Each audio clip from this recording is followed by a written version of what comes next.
Hi friends, ഇന്ന് world meditation day. നിങ്ങളുടെ ശരീരത്തിനൊപ്പം തന്നെ നിങ്ങളുടെ മനസ്സിനും ആരോഗ്യവും ഉണർവും ഓജസ്സും നൽകുന്ന ഒരു വ്യായാമ മുറയാണ്. അപ്പോൾ അതിനെപ്പറ്റി ഞാൻ കൂടുതലായിട്ട് നിങ്ങൾക്ക് പറഞ്ഞു തരേണ്ട കാര്യമില്ല. അപ്പോൾ നമ്മുടെ ഗ്രൂപ്പിനെ കൊണ്ട് ഒരു ചെറിയ സെക്ഷൻ നമുക്ക് മെഡിറ്റേഷനെ പറ്റി ഇന്ന് കാണിക്കാം. ഓക്കെ, ഒരു ദീർഘശ്വാസം അകത്തേക്കെടുക്കൂ,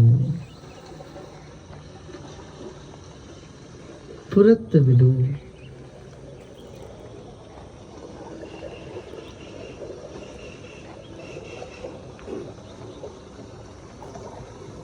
വീണ്ടും ഒരു ദീർഘശ്വാസം എടുക്കാം.